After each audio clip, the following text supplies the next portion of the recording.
जय जगन्नाथ बंधुगण सर्वप्रथमे आपणको नूतन वर्षर हार्दिक अभिनंदन। एही 2025 वर्षटी आपण माननक पई मंगलमय हेउ। बंधुगण 2025 वर्षरे समस्त द्वादश राशि व्यक्तिंक जीवन रे बहुत महत्वपूर्ण परिवर्तन नेकी आसीब, जार प्रभाव आपणक जीवनर समस्त क्षेत्र रे जे कोनोसी प्रकार उपरे देखिबाकू मिलिब।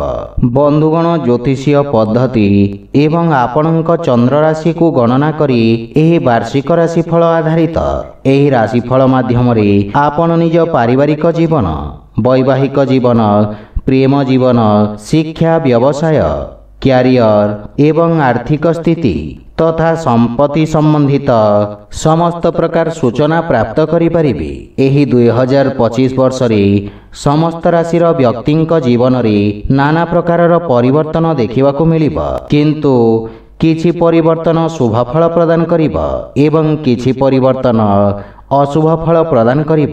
बंधुगण 2025 वर्षर ग्रहंक स्थिति तथा गोचर विषय कहिबाकू गले 2025 वर्ष रे शनि महाराज वर्तमान पर्यंत कुंभ राशि रे विराजमान थिले, किंतु 29 मार्च को कुंभ राशि मीन राशि को प्रवेश करिबे। सेहीपरि देवगुरु बृहस्पति वृष राशि 15 मई को मिथुन राशि रे प्रवेश करिबे एवं एही वर्ष 19 अक्टोबर को से कर्कट राशि रे मध्य प्रवेश करिबे तथा कर्कट राशि बक्री अवस्था रे पुनः मिथुन राशि रे 4 डिसेम्बर को प्रवेश करिबे। सेहीपरि राहु एवं केतु 18 मई को राहु कुंभ राशि रे एवं केतु सिंह राशि रे प्रवेश करिबे। एहा सहित 2025 वर्षर प्रारंभ रे मंगल वृष राशि रे, सूर्य धनु राशि रे एवं शुक्र कुंभ राशि रे एवं बुध बिछा राशि रे विराजमान रही समस्त जनमानस को प्रभावित करिबे।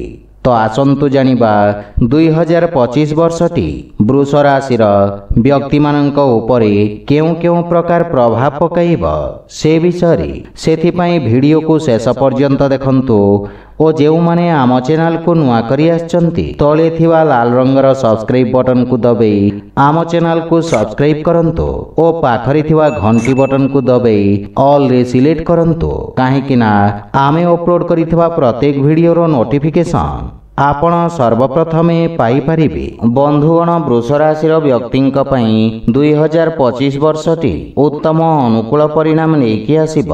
वर्षर प्रारंभ रे देवगुरु बृहस्पति आपणक राशि रे विराजमान रहिबे एवं तृतीय भाव रे मंगल और एकादश भाव रे राहु विराजमान रही आपणक आर्थिक स्थिति रे सुधार करिबारे महत्वपूर्ण योगदान करिबे।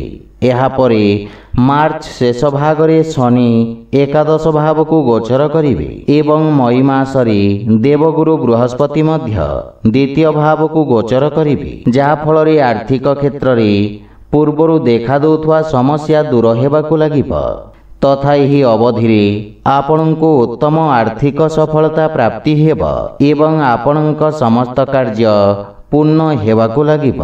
आर्थिक स्थिति क्षेत्र रे लाभ प्राप्ति हेब। एहा व्यतीत धन संचय करिबारे मध्य आपण सफलता अर्जन करिबे। परिवार पक्षरु मध्य धन लाभर पूर्ण संभावना रहिछि। कार्य व्यवसाय विशेष लाभ प्राप्ति हेब।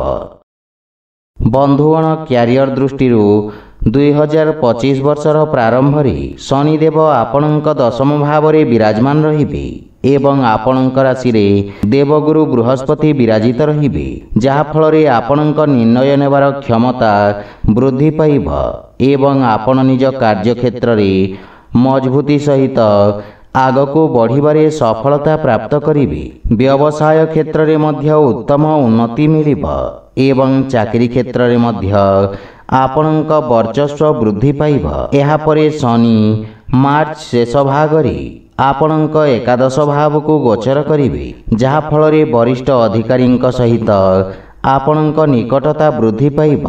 तांक मार्गदर्शन रे आपण निज क्यारियर क्षेत्र रे उत्तम सफलता प्राप्त करिबे एवं चाकरी क्षेत्र रे ପଦୋନ୍ନତି ଓ ବେତନ ବୃଦ୍ଧିର ମଧ୍ୟ ସମ୍ଭାବନା ରହିଛି। କିନ୍ତୁ ମଇ ମାସରେ ଆପଣଙ୍କ ଦଶମ ଭାବରେ ରାହୁଙ୍କ ଗୋଚର କାରଣରୁ ଆପଣଙ୍କୁ କାର୍ଯ୍ୟକ୍ଷେତ୍ରରେ ସାବଧାନ ରହିବାର ଆବଶ୍ୟକତା ରହିଛି। ଯେକୌଣସି ପ୍ରକାର ଶୀଘ୍ରତା ଏବଂ ସର୍ଟକଟ୍ରୁ ଦୂରେଇ ରହିବା ଉଚିତ ଏବଂ ଏହା ବ୍ୟତୀତ ବିରୋଧୀ ଓ ଶତ୍ରୁଙ୍କ ଠାରୁ ମଧ୍ୟ ସାବଧାନ ରହିବାକୁ ପଡ଼ିବ। ବନ୍ଧୁଗଣ, ଶିକ୍ଷା ଦୃଷ୍ଟିରୁ ବିଦ୍ୟାର୍ଥୀ ଛାତ୍ରଛାତ୍ରୀମାନଙ୍କ ପାଇଁ ବର୍ଷର ପ୍ରାରମ୍ଭ ସମୟ ସାମାନ୍ୟ କଷ୍ଟଦାୟକ ରହିବ।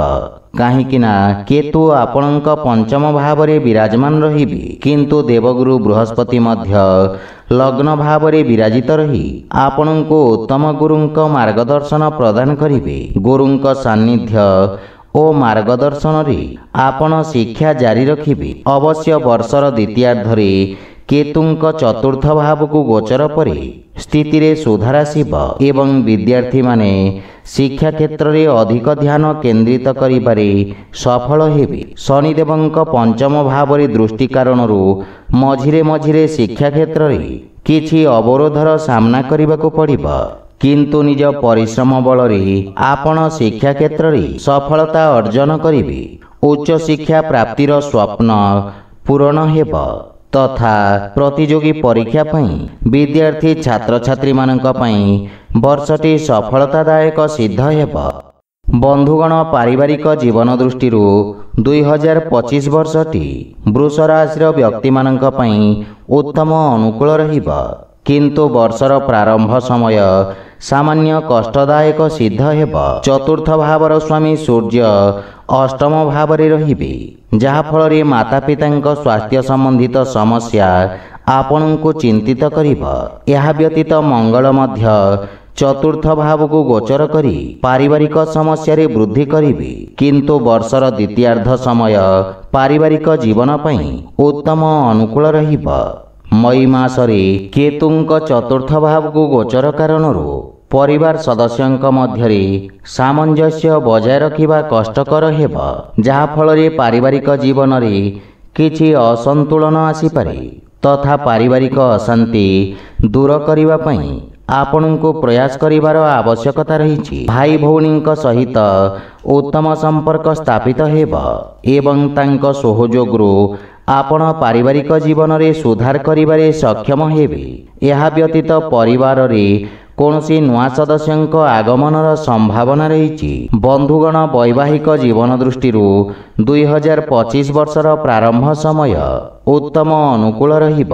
ବୁଧ ସପ୍ତମ ଭାବରେ ବିରାଜିତ ରହିବେ ଏବଂ ଦେବଗୁରୁ ବୃହସ୍ପତି ଲଗ୍ନ ଭାବରେ ବିରାଜିତ ରହି ସପ୍ତମ ଭାବକୁ ପୂର୍ଣ୍ଣ ଦୃଷ୍ଟି ରଖିବେ, ଯାହାଫଳରେ ବୈବାହିକ ଦାମ୍ପତ୍ୟ ଜୀବନରେ ସମ୍ବନ୍ଧ ଆହୁରି ମଜବୁତ ହେବାକୁ ଲାଗିବ। ଜୀବନସାଥୀଙ୍କ ସହିତ ଉତ୍ତମ ସାମଞ୍ଜସ୍ୟ ସ୍ଥାପିତ ହେବ ଏବଂ ପରସ୍ପରକୁ ପର୍ଯ୍ୟାପ୍ତ ସମୟ ଦେବେ ତଥା ପାରିବାରିକ ଦାୟିତ୍ୱର ନିର୍ବାହନ ଉଚିତ ଭାବରେ କରିବାରେ ସଫଳ ହେବେ। ପରସ୍ପରର କାର୍ଯ୍ୟରେ ସହଯୋଗ କରିବେ, ଯାହାଫଳରେ ପୂର୍ବରୁ ଥିବା ଦୂରତାର ଅନ୍ତ ଘଟିବ ଏବଂ ଲମ୍ବା ସମୟରୁ ଦେଖାଦେଉଥିବା ସମସ୍ୟାରୁ ମୁକ୍ତି ମିଳିବ। ସେପ୍ଟେମ୍ବରରୁ ଅକ୍ଟୋବର ମଧ୍ୟଭାଗ ପର୍ଯ୍ୟନ୍ତ ମଙ୍ଗଳ ଷଷ୍ଠ ଭାବକୁ ଗୋଚର କରିବେ, ଯାହାଫଳରେ ବୈବାହିକ ଜୀବନରେ ଚିନ୍ତା ବୃଦ୍ଧି ପାଇବ। ସେଥିପାଇଁ ବିଶେଷ ସାବଧାନ ରୁହନ୍ତୁ। ଏହା ବ୍ୟତୀତ ସ୍ଥିତି ଆପଣଙ୍କ ସପକ୍ଷରେ ରହିବ। ଜୀବନସାଥୀଙ୍କ ସହିତ ମନୋରଞ୍ଜନ ଧର୍ମୀ ଯାତ୍ରା ମଧ୍ୟ କରିପାରନ୍ତି। ବନ୍ଧୁଗଣ, ପ୍ରେମ ଜୀବନ ଦୃଷ୍ଟିରୁ 2025 ବର୍ଷର ପ୍ରାରମ୍ଭ ସାମାନ୍ୟ ଦୁର୍ବଳ ରହିବ। କାହିଁକି ନା କେତୁ ପଞ୍ଚମ ଭାବରେ ବିରାଜିତ ରହିବେ, ଯାହାଫଳରେ ପ୍ରେମ ଜୀବନରେ ଆପଣଙ୍କୁ ଧୋକା ମିଳିପାରେ ତଥା ବୁଝାବଣାର ଅଭାବ କାରଣରୁ ପ୍ରେମୀଙ୍କ ସହିତ ଯୁକ୍ତିତର୍କ ଓ ବାଦବିବାଦର ସମ୍ଭାବନା ରହିଛି। କିନ୍ତୁ 18 ମଇକୁ କେତୁ ଚତୁର୍ଥ ଭାବକୁ ଗୋଚର କରିବେ ଏବଂ ପଞ୍ଚମ ଭାବରେ ଶନିଙ୍କ ଦୃଷ୍ଟି ରହିବ। ଏହି ଅବଧିରେ ଆପଣ ସଚ୍ଚୋଟତା ସହିତ ପ୍ରେମ ସମ୍ବନ୍ଧରେ ଆଗକୁ ବଢ଼ିବେ, ଯାହାଫଳରେ ଆପଣଙ୍କ ପ୍ରେମକୁ ଏକ ନୂଆ ପରିଚୟ ମିଳିବ। ଆପଣ ପ୍ରେମୀଙ୍କ ସହିତ ହସ ଖୁସିରେ ସମୟ ବ୍ୟତୀତ କରିବେ। ବର୍ଷର ପ୍ରାରମ୍ଭରେ ଏବଂ ଜୁଲାଇରୁ ସେପ୍ଟେମ୍ବର ମଧ୍ୟରେ ପ୍ରେମ ବିବାହର ମଧ୍ୟ ଯୋଗ ରହିଛି। କିନ୍ତୁ ଏପ୍ରିଲରୁ ମଇ ମଧ୍ୟଭାଗ ପର୍ଯ୍ୟନ୍ତ ପ୍ରେମ ସମ୍ବନ୍ଧରେ ସାବଧାନ ରହିବା ଉଚିତ, ଅନ୍ୟଥା ପ୍ରେମ ସମ୍ବନ୍ଧ ଖରାପ ହୋଇପାରେ। ବନ୍ଧୁଗଣ, ସ୍ୱାସ୍ଥ୍ୟ ଦୃଷ୍ଟିରୁ 2025 ବର୍ଷଟି ଅନୁକୂଳ ରହିବ। ବର୍ଷର ପ୍ରାରମ୍ଭରେ ଅଷ୍ଟମ ଭାବରେ ସୂର୍ଯ୍ୟ ଆପଣଙ୍କ ରୋଗ ପ୍ରତିରୋଧକ କ୍ଷମତାକୁ ଦୁର୍ବଳ କରିବେ। ଏହା ବ୍ୟତୀତ ଦେବଗୁରୁ ବୃହସ୍ପତିଙ୍କ ଦ୍ୱିତୀୟ ଭାବରେ ଉପସ୍ଥିତି କାରଣରୁ ଆପଣଙ୍କୁ ଖାଦ୍ୟପେୟର ବିଷୟ ଧ୍ୟାନ ରଖିବାକୁ ପଡ଼ିବ। ବିଶେଷ କରି ବର୍ଷର ଶେଷ ଭାଗରେ ଆପଣଙ୍କୁ କିଛି ବଡ଼ ସ୍ୱାସ୍ଥ୍ୟଗତ ସମସ୍ୟା ବ୍ୟଥିତ କରିବ। ସେଥିପାଇଁ ସ୍ୱାସ୍ଥ୍ୟାବସ୍ଥାର ବିଷୟ ଧ୍ୟାନ ରଖନ୍ତୁ। ବନ୍ଧୁଗଣ, ଆପଣଙ୍କ ପାଇଁ ପ୍ରତିକାର ହେଲା ଆପଣ ଶୁକ୍ରବାର ଦିନ ମାତା ଲକ୍ଷ୍ମୀଙ୍କୁ ଲାଲ ରଙ୍ଗର ପୁଷ୍ପ ଅର୍ପଣ କରନ୍ତୁ ଏବଂ ଉତ୍ତମ ଗୁଣବତ୍ତାର ଅପଲ ରତ୍ନ ରୂପା ମୁଦ୍ରିକାରେ ଅନାମିକା ଆଙ୍ଗୁଳିରେ ଧାରଣ କରନ୍ତୁ। ଶୁଭ ଫଳ ପାଇବେ। ତ ବନ୍ଧୁଗଣ, ଏହା ଥିଲା 2025 ବର୍ଷର ବୃଷ ରାଶିର ବାର୍ଷିକ ରାଶିଫଳ ବିଷୟରେ। ଯଦି ଭିଡ଼ିଓଟି ଆପଣମାନଙ୍କୁ ଭଲ ଲାଗିଥାଏ, ଲାଇକ୍, ସେୟାର ଓ କମେଣ୍ଟ କରି ଜଣାନ୍ତୁ ଏବଂ ଆମ ଚ୍ୟାନେଲକୁ ସବସ୍କ୍ରାଇବ୍ କରନ୍ତୁ। ଜୟ ଜଗନ୍ନାଥ।